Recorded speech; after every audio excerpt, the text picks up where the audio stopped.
Steve Jobs, Part 6, The Digital Hub and the iRevolution, iPod, iPhone, iPad. By the early 2000s, Apple had stabilized, reinvented its culture, and regained its creative spirit. But Steve Jobs wasn't satisfied with recovery. He wanted rebirth.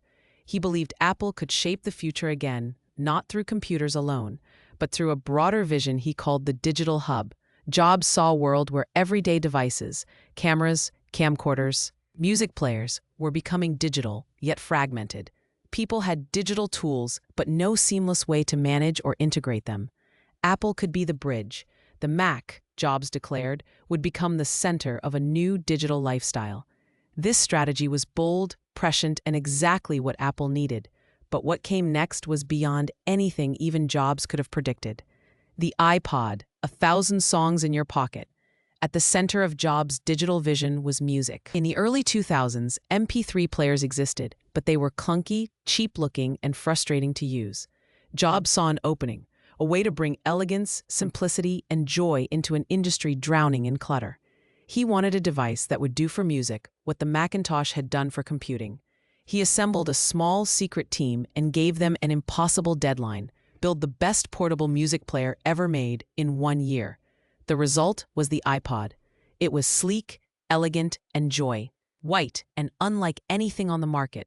The click wheel was a masterpiece of intuitive design, and the tagline, 1,000 songs in your pocket, captured exactly what the device offered: freedom, portability, and simplicity. The iPod was an instant cultural phenomenon. It didn't just dominate the MP3 market, it defined it. And when Jobs paired it with the iTunes Store, he solved a problem the music industry couldn't fix on its own: digital piracy. Suddenly, buying music legally was easier than stealing it. Apple had transformed from a computer company into a music company, a lifestyle brand, and a cultural icon. But Jobs was only getting started. The iPhone, reinventing the phone. Inside Apple, there was growing concern. What if smartphones made iPods obsolete? Jobs believed that to protect Apple's future, they had to cannibalize their own success before someone else did. He pushed the company into a new frontier, building the phone of the future. The challenge was enormous. Apple had no experience in telecommunications. The technology was complex. The partners were difficult, and the stakes were higher than anything Apple had attempted before. Jobs demanded a device that combined three things: a phone, an iPod, and a breakthrough internet communicator. In reality, he wanted something much more: a pocket computer wrapped in uncompromising design. The internal pressure was suffocating. Teams worked endlessly. Conflict was constant. The secrecy was extreme, even inside Apple. Engineers fought. Breakthroughs were made and undone, and the touchscreen interface was repeatedly reinvented. Finally, after years of development, in January 2007, Steve Jobs walked onto the stage at Macworld and introduced the iPhone with one of the most famous product announcements in history.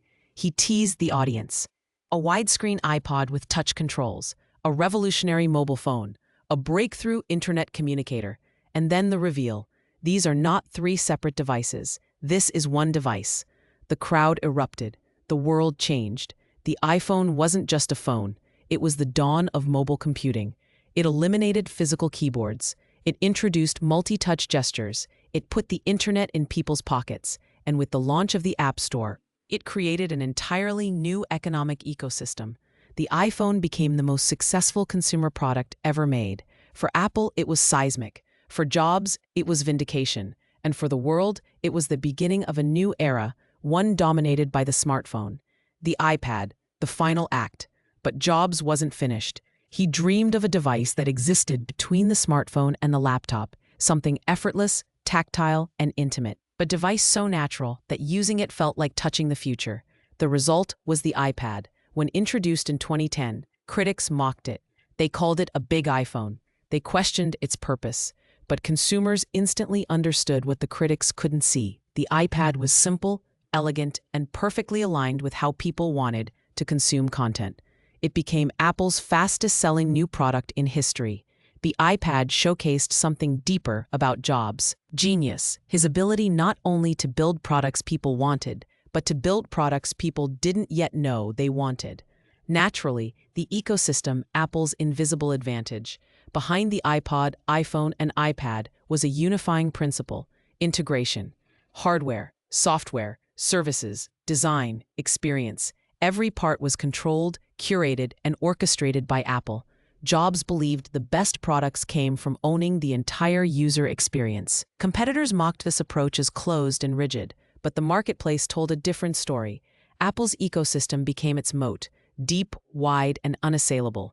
The iPod put Apple in people's pockets. The iPhone put Apple in their hands. The iPad put Apple in their homes. And the Mac remained the hub that tied it all together. Naturally, the transformation of industries.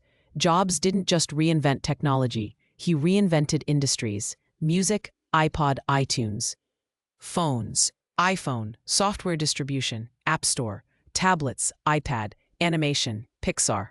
He didn't merely disrupt markets, he reshaped how billions of people lived. By the late 2000s, Apple was no longer a struggling underdog. It was an empire of design and innovation, admired and feared across the world. And at the center of it stood Steve Jobs, thinner now, weaker, fighting a private battle against illness while pushing his teams harder than ever. Some of the engineers closest to him later said he was rushing to build the future before time ran out, because Jobs understood something others could not yet see. The greatest challenge of his life was approaching, and his final chapter, his reflections, struggles, and legacy, was about to unfold.